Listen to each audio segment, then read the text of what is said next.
Well, hello and welcome to Get a Better Handle on Life. I'm Barry Winbolt, and this is my podcast. It's estimated that a third of adults in Western countries experience sleep problems at least once a week, with up to 10% fulfilling the criteria for insomnia disorder. So it's pretty common, and it's pretty persistent with some people. And today I'm going to be speaking to somebody who, through his doggedness, actually found a way to beat his insomnia and now gets regular sleep. So much so that he wrote a book about it. He's going to be sharing those techniques with us and giving some tips on what might work for other people. At least that's according to the feedback from the readers of his book. So today I am speaking to Manohar Grandhi, all the way from Hyderabad, I believe, in India. Is that right? And you've written a book on your trials with learning to sort out your sleep problems. So let's start by hearing about the book. What is the book called and what's it about? Yeah. Thank you, Barry, for inviting me, firstly. Yeah, so as you said, I'm from Hyderabad, and my book is titled My Sleepless Nights, A Story of Victory Over Insomnia. So this is my first-hand experience of how I went into insomnia, how I struggled with insomnia, and how I came out of insomnia. So the book is my personal story of how I've overcome this problem of insomnia. Okay, so you've struggled with insomnia. How long did you have that problem? Yeah, so in a nutshell, I would say approximately 6 months was the time frame I struggled with this. But actually, this is a very tricky question, Barry, because I generally don't answer this question for the simple reason that I, as a person, and you as a person, and Manohar and Barry are completely different individuals. So you may take something and get it in just 2 days, whereas I may take more than 20 days or sometimes even 2 months or sometimes even 2 years. So comparing a person with another person is often the biggest problem that I see. So that's what I would say. Very true. I was asking more to see, because I've worked with people with insomnia and other sleep problems, and quite often they suffer with this inconvenience, shall we call it, for quite a long time before doing anything about it. But it seems as if you took it seriously quite early on. Yeah. So, to answer your question, I was having these experiences of sleep problems on and off right from my teenage years. So it's not that, but it never went into a stage where it bothered me, actually. But that 6 months which I was talking about was something which bothered me very badly, is what I would say. Okay. And were you working at this time while you were having these sleep problems? And what were you working at? Yeah, so I am working in the IT industry since the last 15 years. And exactly in the frame 2019, 19-ish time frame. So 2018 end to 2019 starting was when I had this issue. Okay. I was working in the same company which I'm currently working. Okay, so you've had a job for a long time, and then all of a sudden this sleep insomnia problem arose for you. Have you ever linked that to any particular incidents, or was it chance, or do you have a note? Do you have an idea of any causes or causal factors? So this is something which I see people think that insomnia or anything is just a one-off phenomena where we can point to one thing. But what I feel, Barry, based on my understanding and talking with other people's also, insomnia or any mental health condition is not something that comes immediately. It's a compounding. So for example, let's say that I start smoking. So the first cigarette will not start making me sick. But over a period of time, this habit starts compounding, and that is when the body starts feeling that it's not something it can take. So that is my take on it. So insomnia, yeah, I would say there were few things here and there, personal disturbances, professional disturbances, but I would say that it was a compounding of so many things that were there, and the core thing was FOMO, which is fear of missing out. Fear of missing out what? On what? Missing out on a lot of things personally, or if there was someone who were getting a way ahead of me, maybe that those were the things. Yeah. I agree with you about the mental health component or sleep. It's never one factor. And like you, I get a bit impatient with people who look for causes the whole time. However, as a therapist, I'm aware too that very often people will have, shall we say, a vulnerability to something and it doesn't actually express itself. And then something pushes them over the edge. Extra stress at work coupled with a life event or whatever it happens to be. And I agree with you, we're all different. So we can't do a checklist. But what I'm interested in is, just as you say, there's no single factor. Equally, there's probably not one night when you're sleeping very well and the next night you would call yourself an insomniac. So, that builds over time. And there usually are, I was going to say concomitant, but there are usually factors in life that are running parallel to that, which they may not be causing it, but they're not making things any easier. Yes, yes, I totally agree with you. Like I said, right? So I always think it as is a compound effect that keeps so it is a cumulative. So things start snowballing into the thing. So, or I would put it in this way. So insomnia or any mental health condition is the fruit or the flower which you see on the outside, but the root problem is something that would have built something. So because the root has the issue, obviously the fruit will have the issue. Yes. So you used, when in an earlier conversation I had with you, you found a way through this. I won't say a remedy, but you found a style in your life that allowed you to resolve this sleep difficulty. Mm-hmm. It's all right. Just checking, my dog just came into the room. Yeah. And I lost my thread a bit. So yes, and I remember you using the word that you were trying various things in desperation, and Yes. I really, that really resonated with me. So can you explain what you mean by that, about searching for a solution in desperation? Yes.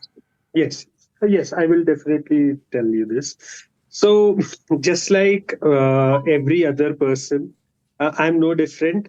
So, if something comes, I just try to find the quick solution. So, the quick solution which anyone can think of is in a form of a sleeping pill or some kind of a sleep aid or some kinds of things that will put you to sleep.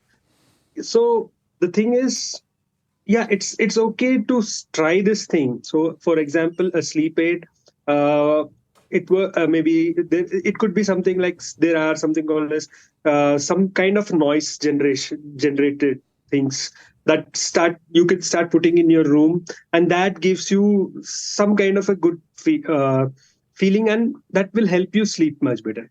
But then if you start putting that noise generating machine, so it's called a white noise machine or something like that. So if you put that white noise machine, like you talked about the situation, like let's say that I figured out that I am struggling with sleep, and someone suggests to me that why don't you put a white noise machine?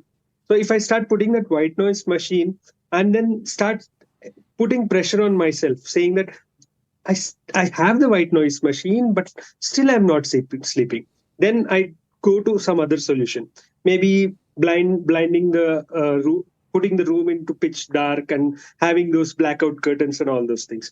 So now you start investing in that. And now you say, I tried the white noise machine, I tried the blackout curtains, I tried the supplement, I tried these things. Why is it that I'm not sleeping? The problem here is I tried, to be honest, like I tried things like they were suggesting, which is to journal, which is to put some time off from the screens and all those things. It's not that I didn't try this, but then the problem was I put so much pressure that this thing should work. So it is like I'm doing things in an anticipation that this thing will work. And that creates the problem, is what I feel. Okay, so you tried several things, white noise, blackout curtains, and supplements and things that were recommended by other people, things you came across. But in answer to my question about desperation, that you were applying those or trying those with a notion of success in your mind, Yes. which Yes. automatically puts pressure on you. Now, Yes. this is very interesting to me personally as well, because in a lot of my work, training other people in various things like conflict resolution, or it could be sleep, but more about communications and getting results that people want, I've always said to them, of course we want success, but forget that.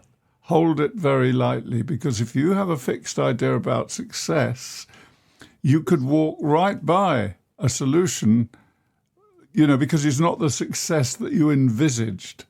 So it's better to leave yourself open to learning. Would you agree with that? Yes, yes, I 100% agree with you. And uh, yeah, as long as you have the beginner mindset, which is to Yes. learn from each and everything. So learning from your failure. So it should just be a beginner mindset where you learn from everything. In fact, there's a very beautiful story from the Zen which I recollect. So what happens is there was a very learned professor. I don't know what. He goes to a Buddhist monastery, and then he starts talking about mindfulness and all those things. So he quotes all the academic research, and he goes on and on, goes on and on. And then the monk says, "Let's have some tea because I see you may be tired." Then the professor says, "Yeah, let's have some tea." Then the monk starts pouring from the cup, and he keeps pouring, uh, and the tea starts overflowing. Then the professor says, "What are you doing? Why are you pouring it over and over again?" So the monk says that if you come with a full cup attitude, you will never learn. So you will always, the things will overflow. You need to empty your cup, and only then you will be able to learn. So that definitely goes with what you were talking about, which is to have an open mind for sure. Yes. Be receptive and observant about what's going on about you. You're listening to Get a Better Handle on Life with me, Barry Winbolt. I'm speaking to Manohar Grandhi about how he conquered insomnia. So, to come back to this idea of desperation, I believe you eventually found a solution, and that was, can you tell us about that? Yeah. So, so Barry, like I said, I kept hopping from one hack to the other or something like that. And to be honest, like I got this idea while I was studying about. So the thing that really helped me was meditation. So I read about this meditation, started practicing it also. But like I told, right, I was always envisioning the success. So it was like I start doing meditation now, and immediately tonight I'll see the results. So that was the thing that was seen. So what I did was I started with breath meditation. Then I went to chanting meditation. So chanting meditation is where you have an affirmation or a word or something Yes. like that. Yeah. So the breath meditation is observing the breath. And then I went to some other form of meditation called heartfulness meditation, where all you do is focus your attention on the heartbeats, that kind of a thing. And then it was like I was just hopping from one form to the other, expecting some instant success. But then what happened was I was during this period, I was also talking with a psychologist, just like you, Barry. So what he told me was conclusively this thing: it you if you keep hopping and don't stick to one, you will never see the result. So it's just stick to one thing which is easiest for you. So if the breath meditation is easiest, let's go with the breath meditation. If the chanting seems easy for you, let's go with the chanting. If whatever, so just stick with one. And he told me was just create small micro habits, which is like 5 minutes of. So you need not even start with five. Just start with 3 minutes of meditation. Just put a timer for 3 minutes and do it. So the brain, the way it is, it keeps wandering. It keeps thinking like whether I'll sleep tonight, what will happen on all those things. So you need to just say, okay, so just come back to the breath. Keep coming back to the breath. Keep coming back to the breath. What exactly you're doing is actually our brain, the way it is, it has more than 60,000 to 70,000 thoughts per day. And most of them are recycled thoughts. So which are repetitive thoughts. So either it's in the past or in the future.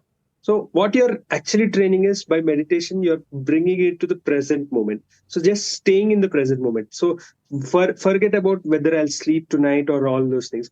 You are enjoying the present moment right here, right now. So that is how I kept retraining my mind. And that is when the desperation was, I see. like you talked about, was completely gone. And I was able to sleep much better. So you feel you're in desperation because you were hopping from one form of meditation to another, and eventually you settled on one that suited you. And I think it's interesting that psychologist said to you, choose what is easiest for you, because clearly we all breathe all the time. So use that. For example, other people might do chanting, we have to find our own way, and then practice, start very simply, build up until it becomes an easier habit to do daily, and you find the changes happening. But nowhere in that, and I'm not surprised, but some people might be, and nowhere in that have you talked or thought about sleep. You've thought about yourself, you've thought about meditation and the benefits that brings. And as a byproduct of that, your sleep began to improve. Is that fair to say? Yes, I totally agree with you. So to be honest, I'm not saying that I never thought about sleep. So when I started this habit initially, I was skeptical and I kept thinking like what will happen and all those things. But the more I kept doing these things, the more I was in the present moment. So coming back to the present moment. So let's say that initially in a 3-minute meditation, I was just able to do 2 or 3 seconds in the present moment. So I was able to put myself in 15 to 20 seconds in the present moment. So that is what I was doing. I was just coming to the present moment right here, right now. And so it's not that always the meditation will always bring you to the present moment. So it's okay. So the more you start allowing your mind to calm down, the better are your chances that you will be able to go to sleep. Yes. And when would you say, having decided one day to stick with one form of meditation, at what point did you notice your sleep improving? Yeah, this is a very interesting question. So I noticed after 2 weeks some kind of improvement, but it's not a linear thing, Barry. No, So what happened was after 2 weeks, suddenly, I don't know, like a period of or about of it looks like I completely fell down. So and I almost was willing to give it up, but then I just persisted with it, and then after a few days I saw some good improvement, and then again it fell down. So it was never a linear curve kind of a thing. So I felt like I was moving 3 steps forward, sometimes 2 steps back, or sometimes even 3 steps back. But the minute you keep persisting with that practice, that is when actually it starts building the strength. So our brain is also, the more you keep repeating this thing, right, those new neural pathways start becoming stronger and stronger. And this becomes the new default. Instead of worry being the default, the relaxation becomes the new default.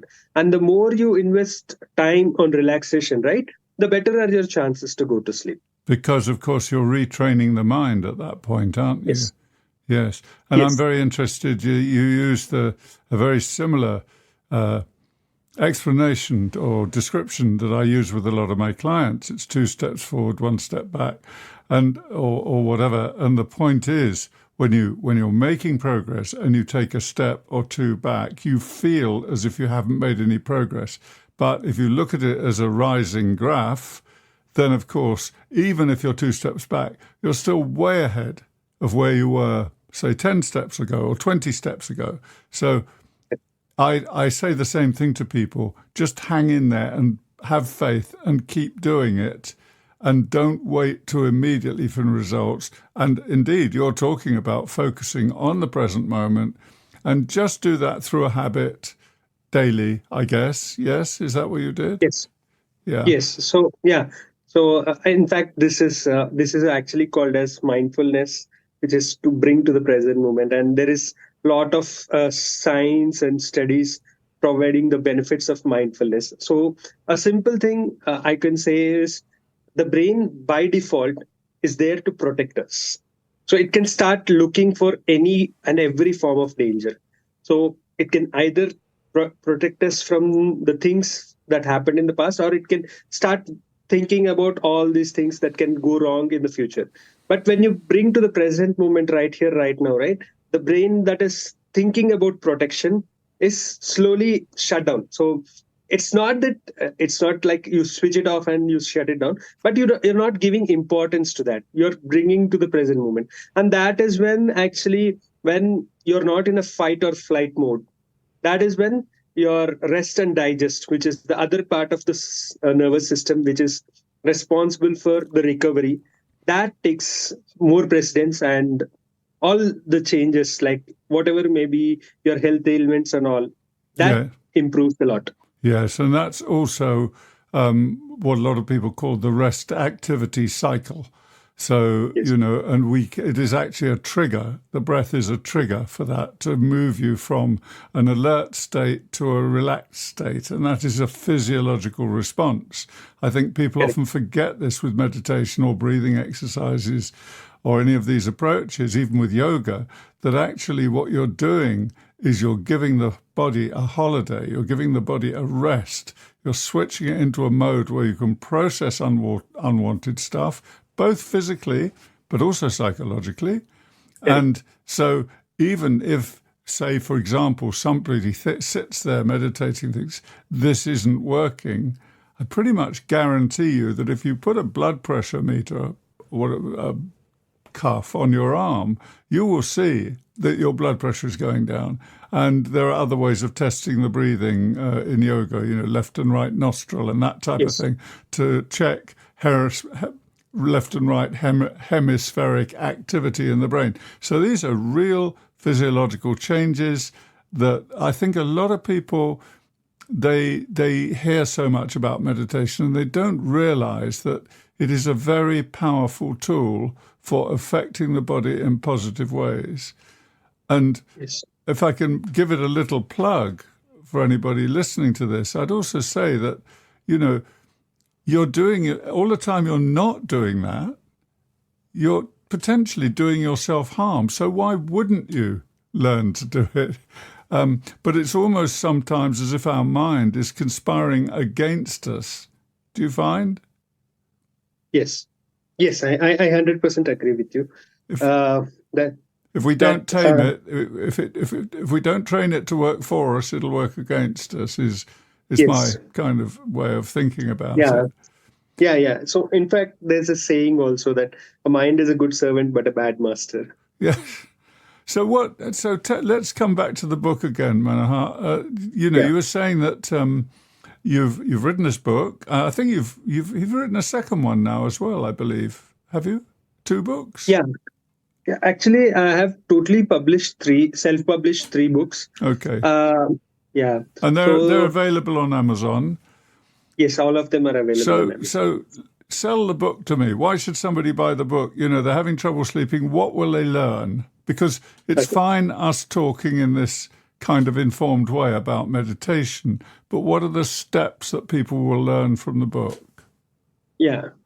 So, the one reason why you should buy my book is it's like there's a very thing like you will find all over the internet suggestions, like I talked about initially, the white noise machine or all these kinds of things, right?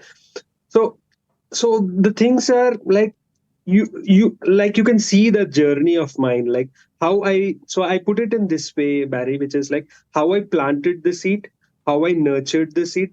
By nurturing, I mean how I watered the seed, and how it made a mess in my life, and how I uprooted the seed of the insomnia. So I feel this is how nature is. Like, when you plant a seed, you take it, it's not that you instantly see some result. Once you nurture it, that is when a small plants start showing up. And once the nature will do this thing, which is like it starts growing. And if it's something which is bothering you, how you can uproot the seed. So like in my case, the uprooting of the seed is not giving attention to the anxiety or the thought process that, will I sleep tonight, will I not sleep tonight? So that is how. So in fact, like, I was also diagnosed that I was having anxiety, and I was given anti-anxiety pills. So so what happened was, initially when the pills were given, I like I said, I continued on the practice of meditation. With every doctor visit, right, my dosage was always tapered down to half every time. So after the first month, it was tapered down to half. The next month, from the half, it went to another half. So it became the one fourth. So in fact, like, I talked with many people, and everyone is like saying like, how do I get rid of these pills? Because I know like they are for the short term only, but how do I get rid of the pills? So you can understand and see the real life story. So the beauty is, you need not even struggle with sleep issue, but you will understand what are the mistakes that I made, how I activated the fight or fright response, like you beautifully talked about. Always being on the flight or flight response compromises the body of its capabilities, and how you can activate your rest and digest, and how you can get better. So that is so, with this simple thing, like how you, if you do these things, how will it help you? So, and the best part is, it's just a 60-page read, so you can just skim it in less than an hour or so. So that is the reason why you should buy my book called My Sleepless Nights. So it really is a recipe for getting your sleep habits back on track. And Yes. I like the metaphors about how do you nourish the bad habit or the habit you don't want, how have you kept it alive, and then how do you uproot it, and then also how you plant the seed of a new habit, and then you have to start nourishing that through practice or whatever. Well, it sounds, you're certainly the living example of this working for you. Do you get feedback from your readers about this? Yeah. In fact, like, I have got very good feedback from multiple people, whoever has read this book. So you can also see the reviews on Amazon. So everyone has been praising my book. So in fact, like in one of the review, the it was by a book reviewer, and he even said that this book is, if you just want to read a book on sleep, everyone would recommend the book Why We Sleep by Matt Walker. So it's a quite dense read, and it talks about a lot of technical jargon and all those things. But whereas my book, though I have touched about sleep, the sympathetic, the parasympathetic nervous system, I talked about neuroplasticity. So it was in a very simple language. So that is the appreciation which I got for the book. So it's really a manual for improving your sleep without unnecessary packaging around it. Yes. Well, thank you so much, Manohar Grandhi, for speaking to me today. And I wish you all the best with your sleep studies or your continued good sleep. Yeah, thank you, Barry. And I had a great time interacting with you. I learned some things from you also. Good. Well, I'm glad it was a fair exchange then. Thank you so much. Bye-bye. All the best. And that's it for this episode. Many thanks to Manohar Grandhi. His book is called A Story of Victory Over Insomnia. It's available on Amazon. I'll put a link in the description to this episode. Thank you so much for joining me. If it's been useful, please spread it around and help support me by subscribing. All the best. Until next time, this is Barry Wimbold, and this has been Get a Better Handle on Life. Goodbye.